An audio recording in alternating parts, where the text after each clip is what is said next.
உலக நன்மைக்காக முதல் முறையாக 1008 ஹோம குண்டத்துடன் 2 நாள் மகா சுதர்சன யாகம் துவங்கியது. சுதர்சன ஹோமம் எதிர்மறை ஆற்றலை நீக்கி நேர்மறையான எண்ணங்களை வளர்க்கிறது. இது உடல் ஆரோக்கியம், நீண்ட ஆயுள் மற்றும் அனைத்து விருப்பங்களையும் நிறைவேற்ற உதவுகிறது. உலக நன்மைக்காக அத்தகைய சிறப்புமிக்க சுதர்சன ஹோமத்தை சென்னை ஆதம்பாக்கம் KRJ கார்டனில் ஸ்ரீரங்கம் ஆண்டவன் பெரியாசிரம பீடாதிபதி வராக மகா தேசிக ஆண்டவன் சுவாமிகள் துவக்கி வைத்து அருளாசி வழங்கினார். 1008 குண்டங்களுடன் நடத்தப்படும் இந்த மகா யாகத்தில் நேற்று மாலை எஜமான சங்கல்பம், அக்னி பிரதிஷ்டை, கலச ஸ்தாபனம் உள்ளிட்டவை நடைபெற்றது. இதில் குறு, சிறு மற்றும் நடுத்தர தொழில்கள் துறை அமைச்சர் அன்பரசன் பங்கேற்று சுதர்சன மகா யாக கமிட்டி ஸ்தாபகர் ஜெகதீசன் கூறுகையில், பாலாஜி பட்டாச்சாரியாரின் 8 ஆண்டு முயற்சிக்கு பின் உலக அளவில் முதன்முறையாக ஒரே இடத்தில் 1008 ஹோம குண்டங்கள் அமைத்து மகா சுதர்சன யாகம் நடத்தப்படுகிறது. இதற்காக 1008 கிலோ நெய், 8000 திரவியங்கள் பயன்படுத்தப்படுகின்றன. இந்த யாகத்தை 1008 பட்டாச்சாரியார் நடத்துகின்றனர். யாகத்திற்கு வருகை தரும் பக்தர்களுக்கு யாக ரக்ஷை 25000 பேருக்கு அகண்ட அன்னதானம் வழங்கப்படுகிறது.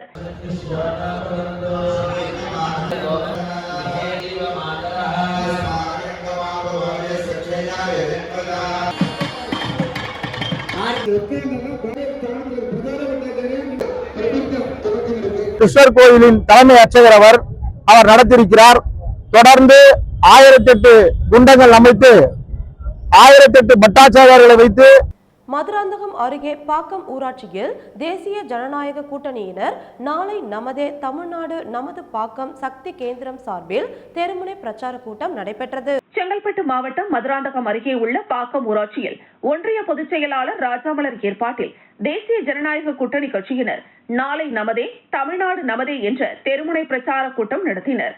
பாக்கம் சக்தி கேந்திரம் சார்பில் தெருமுனை பிரச்சார கூட்டம் பாஜக ஒன்றிய தலைவர் மோகன்குமார் தலைமையில் நடைபெற்றது.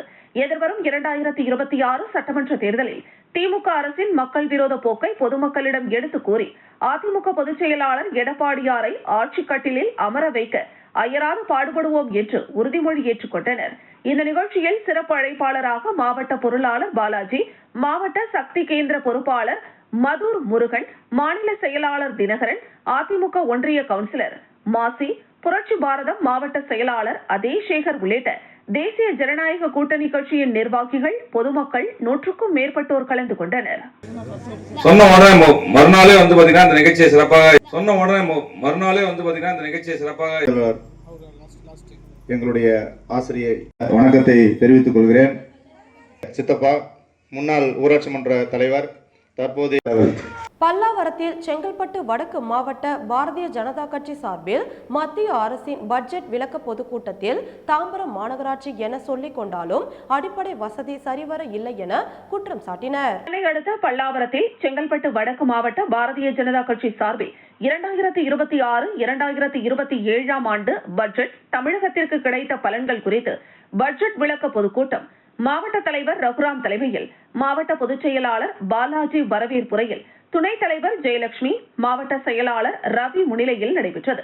கூட்டத்திற்கு சிறப்பு அழைப்பாளராக பாரதிய ஜனதா கட்சியின் மாநில செயலாளர் வினோஜ் பி செல்வம், மாநில செயற்குழு உறுப்பினர் வேதா சுப்பிரமணியம், அதிமுக முன்னாள் சட்டமன்ற உறுப்பினர் தன்சிங், பாட்டாளி மக்கள் கட்சியின் செங்கல்பட்டு மாவட்ட செயலாளர் வெங்கடேசன், அதிமுக பல்லாவரம் பகுதி செயலாளர் ஜெயபிரகாஷ் உட்பட தேசிய கூட்டணி கட்சி நிர்வாகிகள் ஏராளமானோர் கலந்து கொண்டனர். கூட்டத்தில் பாஜக மாநில செயலாளர் வினோத் செல்வம் பேசுகையில், திமுக அரசு ஒரு மாமூல் அரசாங்கம் எனவும், பெண்களுக்கு எதிரான வன்கொடுமை திராவிட மாடல் அரசின் சாதனை, தற்பொழுது நடப்பது மிகவும் மோசமான ஆட்சி எனவும் குறிப்பிட்டார். கமிஷன் ஆட்சி, கரெக்ஷன் ஆட்சியை மக்கள் தூக்கி எறிய போகிறார்கள்.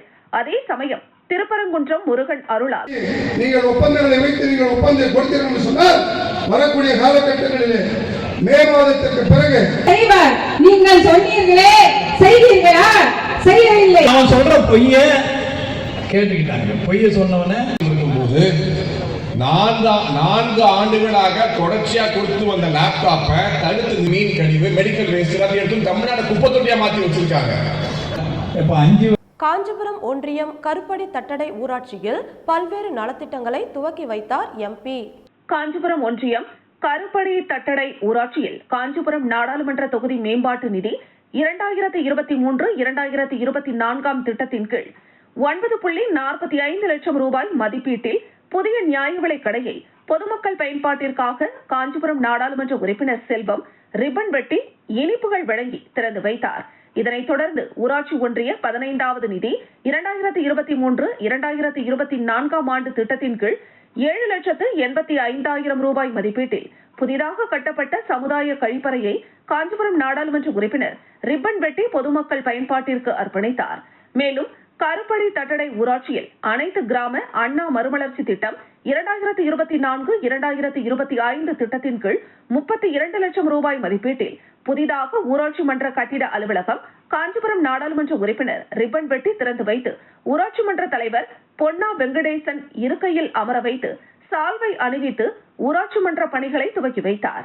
இந்த நிகழ்ச்சியில் ஊராட்சி ஒன்றிய குழு பெருந்தலைவர் மலர்கொடி குமார், திமுக ஒன்றிய செயலாளர் குமார், ஒன்றிய குழு உறுப்பினர் ஜெயவர்மன், பாலாஜி, ஊராட்சி துணைத் தலைவர் சத்யா, ஒன்றிய துணை செயலாளர் ரமேஷ், மாவட்ட அயலக அணி அமைப்பாளர் நீலகண்டன், மாணவர் அணி துணை செயலாளர் தமிழ்ச்செல்வன் மற்றும் திமுக கிளை நிர்வாகிகள், பொதுமக்கள் ஏராளமானோர் கலந்து கொண்டனர்.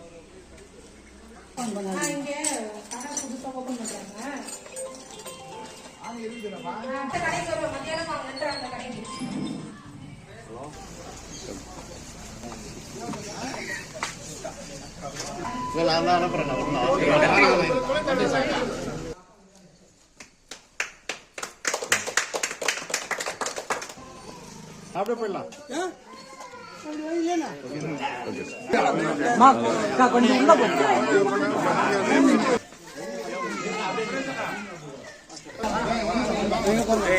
எப்படி வந்து நிக்கலாம்.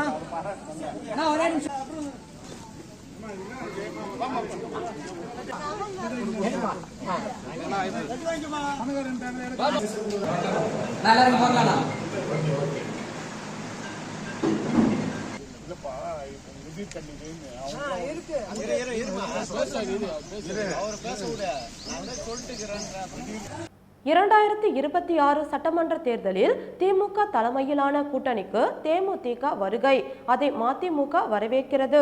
கூட்டணி மேலும் வலுவடையும் என கோவில்பட்டியில் துரை வைகோ பேட்டி.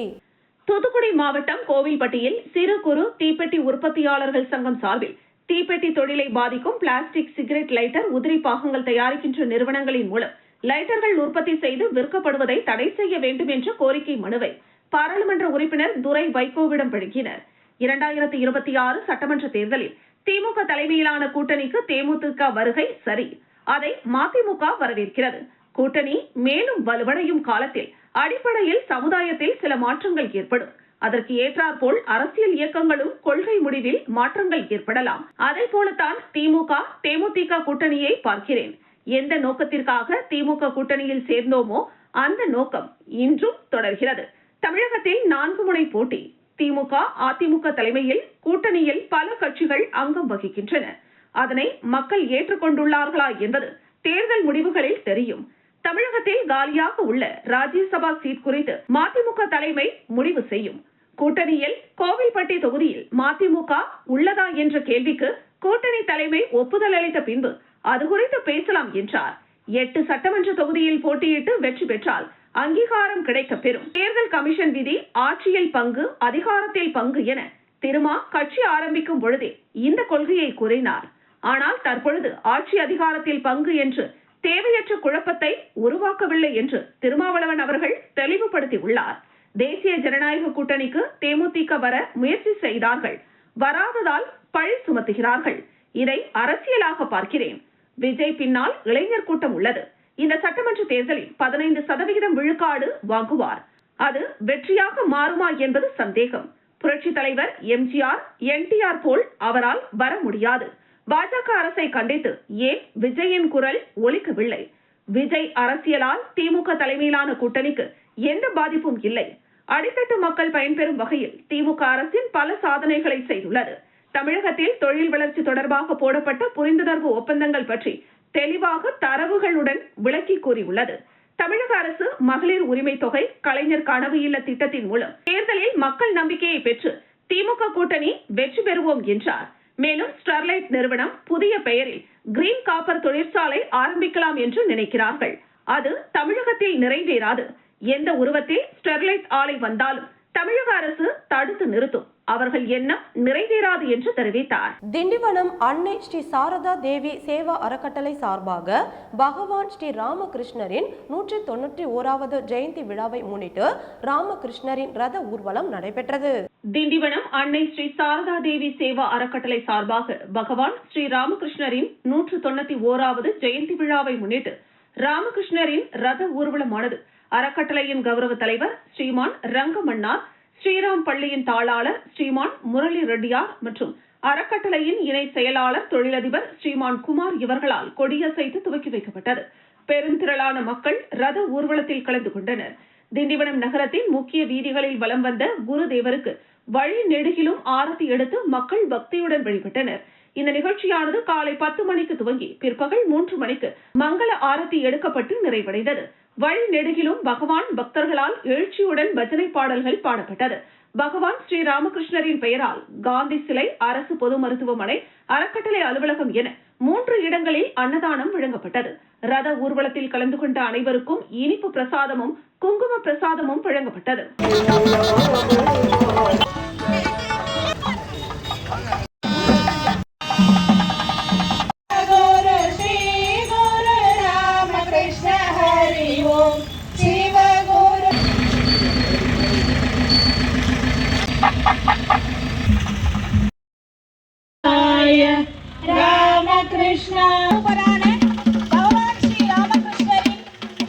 ஜெயந்தி தினமான இந்த புனித நன்னாளில் தண்டலிலே அழகு அரியலூர் பேருந்து நிலையத்திலிருந்து காசநோய் குறித்த விழிப்புணர்வு பேரணியை மாவட்ட ஆட்சியர் ரத்தினசாமி கொடியசைத்து தொடங்கி வைத்தார். அரியலூர் பேருந்து நிலையத்திலிருந்து காசநோய் குறித்த விழிப்புணர்வு பேரணியை மாவட்ட ஆட்சியர் ரத்தினசாமி கொடியசைத்து தொடங்கி வைத்தார். பேரணியில் அரசு கலைக்கல்லூரி நாட்டு நலப்பணி திட்ட மாணவர்கள் கலந்து கொண்டு காசநோய் குறித்த விழிப்புணர்வு பதாகைகளை ஏந்தியவாறு நகரின் முக்கிய வீதிகள் வழியாக ஊர்வலமாக சென்றனர். பேரணி ஒற்றுமை திடலில் நிறைவடைந்தது. இதில் ஏராளமான கல்லூரி மாணவ மாணவிகள், மருத்துவ அலுவலர்கள் கலந்து கொண்டனர்.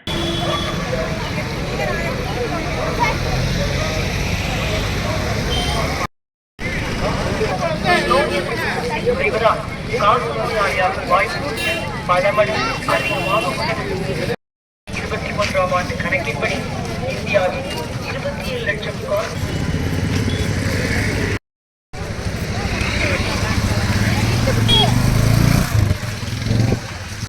காஞ்சிபுரம் மாவட்டம் வாலாஜாபாத் ஒன்றியத்திற்கு உட்பட்ட கரூர் கிராமத்தில் அமைந்துள்ள சுமார் 2500 ஆண்டு பழமை வாய்ந்த அகத்தீஸ்வரர் கோவிலில் மகா சிவராத்திரியை முன்னிட்டு சிவனுக்கு சிறப்பு வழிபாடு நடைபெற்றது. காஞ்சிபுரம் மாவட்டம் வாலாஜாபாத் ஒன்றியத்திற்குட்பட்ட 106 கரூர் கிராமத்தில் அமைந்துள்ள சுமார் 2500 ஆண்டுகள் பழமை வாய்ந்த அகத்தீஸ்வரர் கோவிலில் மகா சிவராத்திரியை முன்னிட்டு சிவனுக்கு கரூர் கிராம பொதுமக்கள் மற்றும் கரூர் ஊராட்சி மன்ற தலைவர் டில்லிவேல் என்கிற ஜானகி ஆகியோர் முன்னிலையில் பாஜக நிர்வாகி கரூர் அருள் நேசன் தலைமையில் வண்ண வண்ண பிரம்மாண்ட மலர்களால் மலர் மாலை அணிவித்து பழ வகைகள், அறுசுவை உணவு, சிவனுக்கு தேன், பால், தயிர், சந்தனம், இளநீர் உள்ளிட்ட பொருட்களை கொண்டு தீபாராதனை காண்பித்து சிவா சிவா என்று கோஷமிட்டு மகா சிவராத்திரி சிறப்பாக வழிபட்டனர். மேலும் பக்தர்களுக்கு சிவபெருமான் அருள் பாலித்தார். வந்திருந்த அனைத்து பக்தர்களுக்கும் புளிசாதம், சுண்டல், கேசரி, சாம்பார் சாதம், பொங்கல் ஆகியவை கோவில் பிரசாதமாக பக்தர்களுக்கு வழங்கப்பட்டது.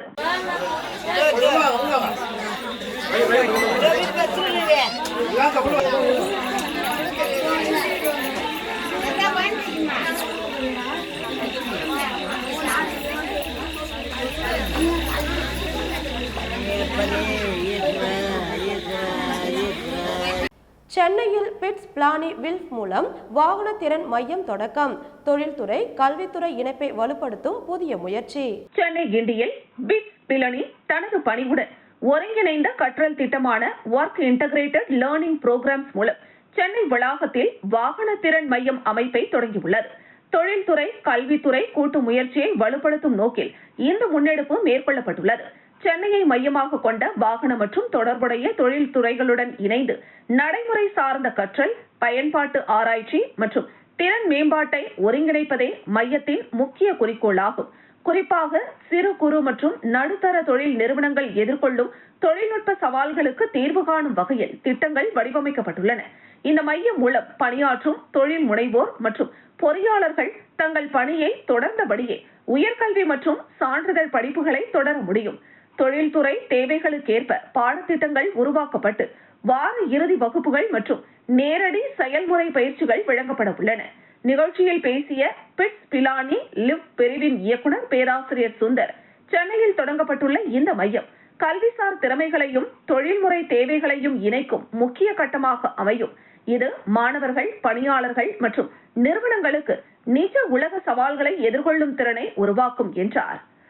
வில்ப் ஆண்டுதோறும் 50,000க்கும் மேற்பட்ட பணிபுரியும் நிபுணர்களுக்கு சேவை வழங்கி வருவதாகவும், பொறியியல் தொழில்நுட்பம், மேலாண்மை உள்ளிட்ட துறைகளில் பட்டப்படிப்பு மற்றும் சான்றிதழ் படிப்புகளை வழங்கி வருவதாகவும் நிறுவனம் தெரிவித்துள்ளது.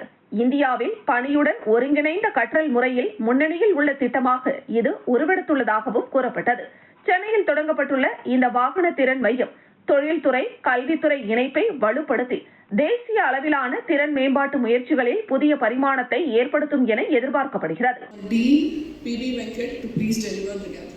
We work together regarding programs and experiential learning, which has the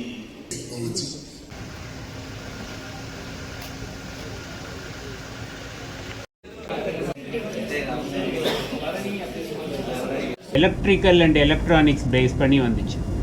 இப்போ பார்த்தீங்கன்னா ஒரு ஆட்டோமொபைல்ன்றது வெறும் ஒரு இன்ஜின் பிரகாரம் வருது, பேஸ் பண்ணி ரன் பண்ணுறது கிடையாது. அதில் ஒரு கம்ப்யூட்டர் தான் இருக்குது. அந்த கம்ப்யூட்டர் தான் அந்த வெஹிக்கிளையே ஆப்ரேட் பண்ணுது. விழுப்புரம் மாவட்டம் திண்டிவனம் அடுத்த ஓமந்தூரில் உள்ள தனியார் மண்டபத்தில் விழுப்புரம் மாவட்ட இளைஞர் மற்றும் இளம் பெண்கள் பாசறை சார்பில் மாவட்ட நிர்வாகிகள் ஆலோசனை கூட்டம் நடைபெற்றது. விழுப்புரம் மாவட்டம் திண்டிவனம் அடுத்த ஓமந்தூரில் உள்ள தனியார் மண்டபத்தில் விழுப்புரம் மாவட்ட இளைஞர் மற்றும் இளம் பெண்கள் பாசறை சார்பில் மாவட்ட நிர்வாகிகள் ஆலோசனை கூட்டம் மாவட்ட இளைஞர் மற்றும் இளம் பெண்கள் பாசறை செயலாளர் வழக்கறிஞர் ஜெயபிரகாஷ் தலைமையில் நடைபெற்றது. மரக்காணம் கிழக்கு ஒன்றிய கழக செயலாளர் ரவிவர்மன் அனைவரையும் வரவேற்றார். மாநில நிர்வாகிகள் அற்புதவேல், ஏழுமலை, சங்கர், மாவட்ட நிர்வாகிகள் தீனதயாளன், வெங்கடேசன், பாண்டுரங்கன், பழனி, பிருத்திவிராஜ், நகர செயலாளர் ரூபன்ராஜ், ஒன்றிய கழக செயலாளர்கள் நடராஜன், பன்னீர் ஆகியோர் முன்னிலை வகித்தனர். இக்கூட்டத்திற்கு சிறப்பு அழைப்பாளராக முன்னாள் அமைச்சரும் விழுப்புரம் மாவட்ட கழக செயலாளரும் பாராளுமன்ற உறுப்பினருமான CB சண்முகம் கலந்து கொண்டு சிறப்புரையாற்றினார். இதில் பாசறை நிர்வாகிகள் அன்பு, பாலு முரளி, அருண்குமார், கார்த்திக், பாண்டியன், குருமூர்த்தி உள்ளிட்ட மாணவரணி, மாவட்ட, நகர, ஒன்றிய நிர்வாகிகள் பெருந்திரளாக கலந்து கொண்டனர். இறுதியாக மாவட்ட பாசறை துணை செயலாளர் வினோத்குமார் நன்றி கூறினார். நன்றியை தெரிவித்துக் கொள்ள கடமைப்பட்டிருக்கிறோம். உங்களுடைய சக்தி உங்களுக்கு தெரியாது, ஆனா இது எங்களுக்கு தெரியும். அதை உணர்ந்திருக்கிறோம். அதனால பலனை அனுபவிச்சிருக்கிறேன். இன்னி வரைக்கும் நான் அனுபவிக்கிறேன். அதனுடைய பலனை இன்று வரைக்கும் நான் அனுபவிக்கிறேன். நடுவில் சில தோல்வி ஏற்பட்டு அதெல்லாம் சொல்லுவாங்க. ஆனா உங்களை முன்னுக்கு கொண்டாட யாருமே சொல்ல மாட்டாங்க. எந்த கட்சியிலுமே கார்த்திக் அவர்கள, மரக்காலம் புது பாண்டிய அவர்கள, மாவட்ட பாசறை பொருளாளர் குருமூர்த்தி அவர்கள, மாவட்ட தாமரைக்கல் அவர்கள, அவர்கள், சோழ அவர்கள், கடையரசு அவர்கள், சமூகவாளர் ராஜேஷ் அவர்கள், சிவராஜ் அவர்கள், வாசன் அவர்கள், சுரேஷ் அவர்கள், மதி அவர்கள், ஜீவா அவர்கள், சகோதரி அரியலூர் மருத்துவக் கல்லூரி மருத்துவமனை விளையாட்டு அரங்கில் மாநில அளவிலான மருத்துவக் கல்லூரி மாணவர்களுக்கு இடையான விளையாட்டுப் போட்டிகள் நடைபெற்றது. அரியலூர் மருத்துவக் கல்லூரி மருத்துவமனை விளையாட்டு அரங்கில் நில அளவிலான மருத்துவக் கல்லூரி மாணவர்களுக்கு இடையிலான விளையாட்டுப் போட்டிகள் தொடங்கின. போட்டிகளை மருத்துவக் கல்லூரி முதல்வர் முத்துகிருஷ்ணன் டார்ச் ஏற்றி தொடங்கி வைத்தார். போட்டிகளில் திண்டுக்கல், புதுக்கோட்டை, ஓசூர், தர்மபுரி, நாகப்பட்டினம், நாமக்கல், தஞ்சாவூர், மதுரை, கோயம்புத்தூர், சேலம், விழுப்புரம், பாண்டிச்சேரி, திருச்சி, பெரம்பலூர், மதுரை, சென்னை உள்ளிட்ட பல்வேறு மருத்துவக் கல்லூரிகளில் இருந்து 1000க்கும் மேற்பட்ட மாணவ மாணவிகள் கலந்து கொண்டனர். Volleyball, football, badminton, tennis, chess, basketball உள்ளிட்ட பல்வேறு போட்டிகள் மாணவ மாணவிகளுக்கு தனித்தனியாக நடத்தப்படுகின்றன.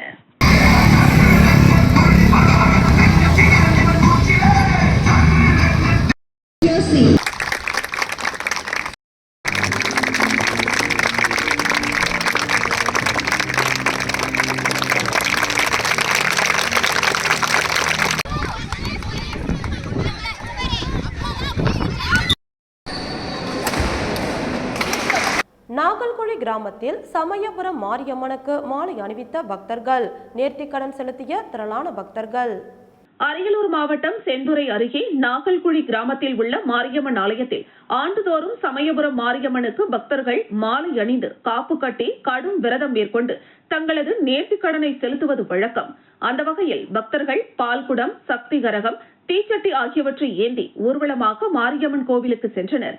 ஏரிக்கரையிலிருந்து முக்கிய வீதிகள் வழியாக அம்மன் காளியம்மன், மாரியம்மன் வேடமணிந்து ஓம் சக்தி பராசக்தி என பக்தி கோஷங்கள் முழங்க மேளதாளம் ஒலிக்க ஊர்வலம் நடைபெற்றது.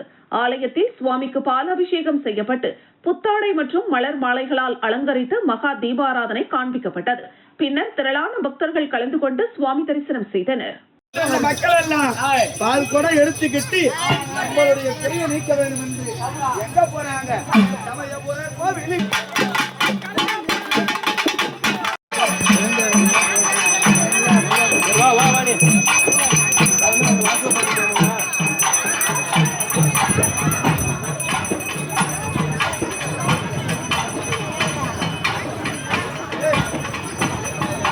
காஞ்சிபுரம் மாவட்டம் ஓரகடம் அருகே வடக்குப்பட்டு அருள்மிகு சுந்தர வரதராஜ பெருமாள் திருக்கோவிலில் மகா கும்பாபிஷேகம் வெகு விமர்சையாக நடைபெற்றது.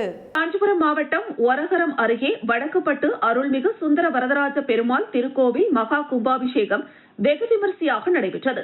இந்து சமய அறநிலையத்துறை கட்டுப்பாட்டில் உள்ள இந்த திருக்கோவிலின் விமானங்கள், சன்னதிகள், பிரகாரம் உள்ளிட்டவற்றிற்கும் திருப்பணிகள் மேற்கொள்ளப்பட்டு நிறைவு பெற்றதை அடுத்து மூலவர், விமானங்கள் மற்றும் பரிவார சன்னதிகளுக்கு மகா கும்பாபிஷேக பெருவிழாவானது விமர்சையாக நடைபெற்றது. திருக்கோவில் வளாகத்தில் அமைக்கப்பட்டு யாகசாலையில் துவாரா பூஜை, சாந்தி ஹோமம், மகா பூர்ணாகுதி முடிவுற்று பின் பல்வேறு நதிகளிலிருந்து கொண்டுவரப்பட்ட புனித நீர் அடங்கிய கலசங்கள் புறப்பாடாகி மேளதாளங்கள் முழங்க மங்கள இசை இசைக்க கோபுர விமானங்களுக்கு எடுத்து செல்லப்பட்டது. பின் கூடியிருந்த திரளான பக்தர்களின் கோவிந்தா கோவிந்தா என்ற பக்தி கரகோஷங்களுக்கு இடையே கலசத்தின் மீது புனித நீர் ஊற்றப்பட்டு தீபாராதனைகள் காண்பிக்கப்பட்டு கும்பாபிஷேகமானது நடைபெற்றது. இதன் பின்பு கோவில் வளாகத்தில் திரண்டிருந்த பக்தர்களின் மீது கும்பாபிஷேக நீரானது ட்ரோன் மூலம் தெளிக்கப்பட்டது. கும்பாபிஷேக விழாவில் மாவட்ட ஊராட்சி தலைவர் படப்பை மனோகரன், மண்டல இணை ஆணையர் குமரதுரை, உதவி ஆணையர் கார்த்திகேயன், மாவட்ட கவுன்சிலர் அமுதா செல்வம், ஒன்றிய கவுன்சிலர் ராஜேந்திரன், ஊராட்சி தலைவர் நந்தினி மேத்தா வசந்தகுமார், திருக்கோவில் நிர்வாக அதிகாரி செந்தில்குமார், துறை ஆய்வர் ரம்யா, அறங்காவலர் குழு தலைவர் வெங்கடகிருஷ்ணன், அறங்காவலர்கள் ரங்கநாதன், சுதர்சன், மாவட்ட அறங்காவலர் குழு உறுப்பினர் கோதண்டராமன் மற்றும் சுமார் 5000த்திற்கும் மேற்பட்ட பக்தர்கள் கலந்து கொண்டனர். மாலையில் வடக்குப்பட்டு கிராமத்தில் சுவாமி திருவீதி உலா நடைபெற்றது.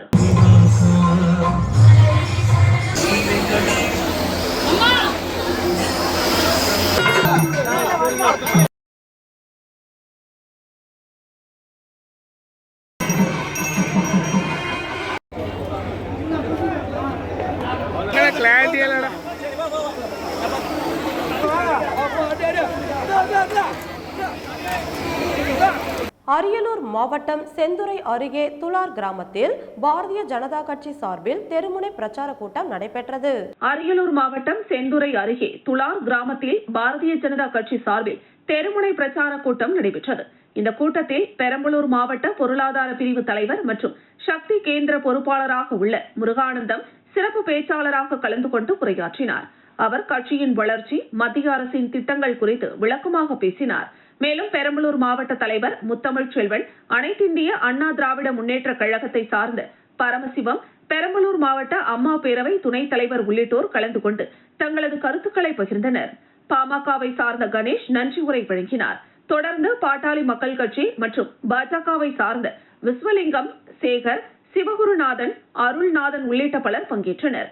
இந்த தெருமுனை பிரச்சார கூட்டத்தில் 100க்கும் மேற்பட்ட பொதுமக்கள் கலந்து கொண்டு நிகழ்ச்சியை சிறப்பித்தனர். துணைத் தலைவரும் முன்னாள் கூட்டத்தை சிறப்பாக நடத்தி கொடுத்த பொதுமக்கள் அனைவருக்கும் எனது மனமார்ந்த நன்றியை தெரிவித்துக் கொள்கிறேன்.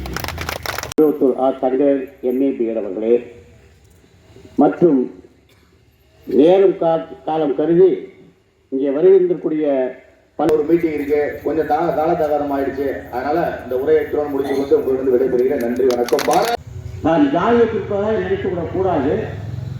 பட்டியலிலும் வன்னியர் பெருமக்களும் தான் இங்கே அதிகம். செய்யூர் சட்டமன்ற தொகுதியில் தமிழ்நாடு தலைகுனியாது பரப்புரை கூட்டத்தில் சட்டமன்ற உறுப்பினர் சுந்தர், காஞ்சிபுரம் நாடாளுமன்ற உறுப்பினர் செல்வம் ஆகியோர் பங்கேற்பு. காஞ்சி தெற்கு மாவட்டம் செய்யூர் சட்டமன்ற தொகுதி திமுக சார்பில் தமிழ்நாடு தலைகுனியாது பரப்புரை கூட்டம் ஒன்றிய செயலாளர் ஏழுமலை சிற்றரசு ஆகியோர் ஏற்பாட்டில் நடைபெற்றது. இதில் சிறப்பு அழைப்பாளராக காஞ்சி தெற்கு மாவட்ட செயலாளர் சுந்தர், காஞ்சிபுரம் நாடாளுமன்ற உறுப்பினர் செல்வம், தேர்தல் பணிக்குழு செயலாளர் கடலூர் புகழேந்தி ஆகியோர் கலந்து கொண்டு சிறப்புரை ஆற்றினர். இந்த நிகழ்ச்சியில் ஒன்றிய செயலாளர்கள் சரவணன், பாபு, கார்த்திகேயன், பேரூர் செயலாளர் மோகன்தாஸ் ஆகியோர் முன்னிலை வகித்தனர். அப்பொழுது கழக தேர்தல் பணிக்குழு செயலாளர் புகழேந்தி அவர்கள் பேசுகையில், காலை உணவு திட்டம் உலக நாடுகளே பாராட்டக்கூடிய திட்டமாகவும், தமிழ்நாட்டுக்கு தர வேண்டிய நிதியை தர மறுக்கும் மோடிக்கும் அவருக்கு ஒத்து ஊதும் எடப்பாடிக்கு வரும் சட்டமன்ற தேர்தலில் பதிலடி கொடுக்க வேண்டும் என பேசினார். முன்னதாக மாற்றுக் கட்சியில் இருந்து திமுகவில் 100க்கும் மேற்பட்டோர் இணைந்தனர். இந்த நிகழ்ச்சியில் ஒன்றிய பேரூர் கிளை கழக நிர்வாகிகள், உள்ளாட்சி பிரதிநிதிகள், மாநில மாவட்ட ஒன்றிய நிர்வாகிகள் பலர் கலந்து கொண்டனர். கொடுக்கப்படும் என்று சொன்ன ஏன் தலைவர் தளபதி அவர்கள் 1000 ரூபாய் காசு யாரும் கொடுக்கத்தில்லை. ஜெயலலிதா ஆட்சியில, எடப்பாடி ஆட்சியில உண்டா காசு கொடுத்த சித்தாமூர் மேற்கோட்டத்தின் சார்பில் செயலாளர்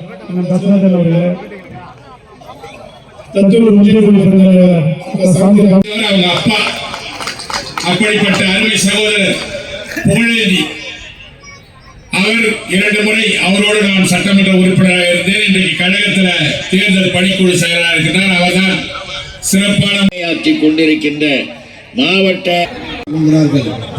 அவர்களுக்கு திராவிட முன்னேற்ற கழகத்தின் சார்பில் வருக வருக என்று அன்போடு வரவேற்கிறோம்.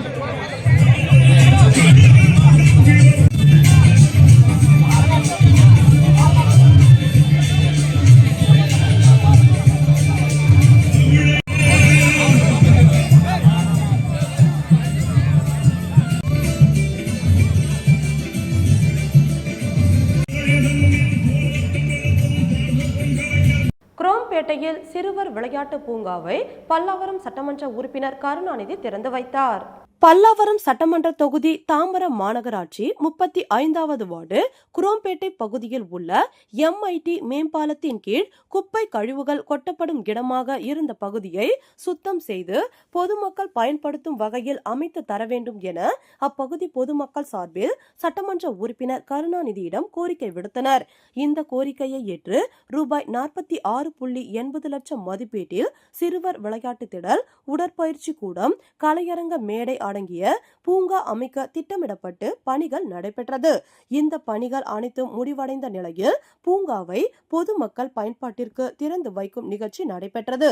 இதில் சட்டமன்ற உறுப்பினர் கருணாநிதி கலந்து கொண்டு பூங்காவை பொதுமக்கள் பயன்பாட்டிற்கு திறந்து வைத்தார்.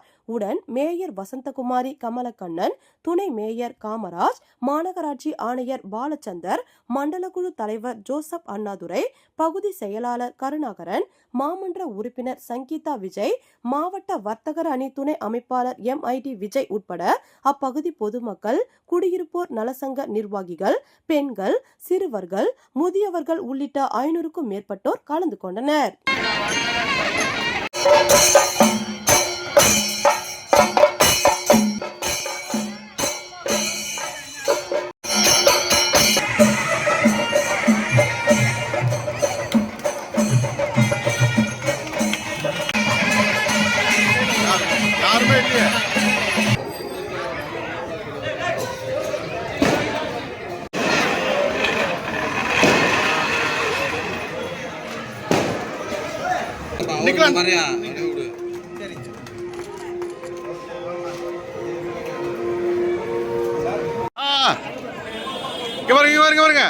மேயர் எங்க, மேயர் கமிஷனர் எங்க?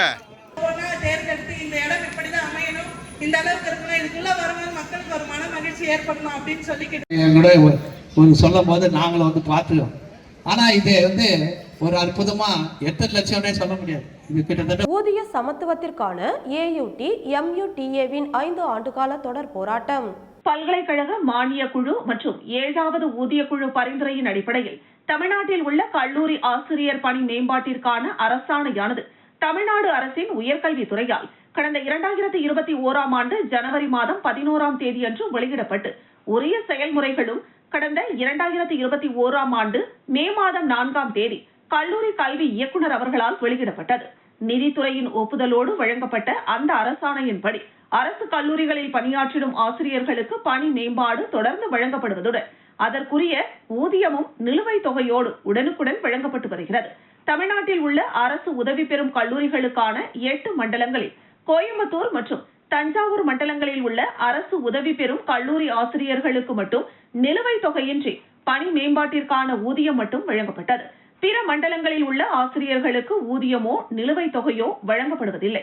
உதவி பெறும் கல்லூரி ஆசிரியர்கள் அனைவருக்கும் பணி மேம்பாடு வழங்கிட கோரி கடந்த 4 வருடங்களுக்கும் மேலாக AUD மூட்டா தொடர்ந்து 40ற்கும் மேற்பட்ட போராட்டங்களை நடத்தியுள்ளன. தொடரும் போராட்டத்தின் ஒரு பகுதியாக கடந்த 16ஆம் தேதி முதல் மண்டல கல்லூரி கல்வி இணை இயக்குனர் அலுவலகங்களில் உரிமை மீட்பு உள்ளிருப்பு போராட்டம் நடைபெற்று வருகிறது. பணி மேம்பாட்டு ஊதியத்தை ஜனவரி மாத சம்பளத்தில் சேர்த்து விடுவதாக உயர்கல்வித்துறை அமைச்சர் உறுதியளித்திருந்தார். அந்த உறுதிமொழியும் நடைமுறைப்படுத்தப்படவில்லை. ஆகையால் கோரிக்கைகள் நிறைவேற்றப்படாத சூழலில் மீண்டும் அடுத்த கட்ட போராட்டங்களை தொடர்வது என்று AUT மூட்டா பொதுக்குழு முடிவெடுத்துள்ளது. அதன் அடிப்படையில் 4 கட்ட போராட்டங்கள் திட்டமிடப்பட்டுள்ளன. இந்த பொதுக்குழுவில் AUT பொதுச் செயலாளர் சேவியர் செல்வகுமார், மோட்டா பொதுச் செயலாளர் செந்தாமரை கண்ணன், மோட்டா துணைத் தலைவர் உமா மகேஸ்வரி மற்றும் AUT மோட்டா நிர்வாகிகள் கலந்து கொண்டனர். கிடைக்கல அப்படிங்கிறதுக்காக அடுத்த கட்ட போராட்டங்களை நோக்கி நாம் நகர்ந்து கொண்டிருக்கிறோம். 16 நாட்களுக்கு மேலாக கல்லூரிகளில் உள்ளிருப்பு போராட்டங்கள் நடத்தியிருக்கிறோம். கடந்த 16ஆம் தேதியிலிருந்து 18ஆம் தேதி வரைக்கும் இணை இயக்குனர் அலுவலகத்தில் காலையிலையும் இரவிலையும் தொடர்ந்து இருந்திருக்கிறோம். ஆனாலும் உயர்கல்வித்துறை அமைச்சர்கிட்ட இருந்து 3 முறை பொறுப்பாளர்களை அழைத்து பேசி கூட உரிய பதில் எட்டப்படவில்லை. நம்ம இன்னைக்கு அரசு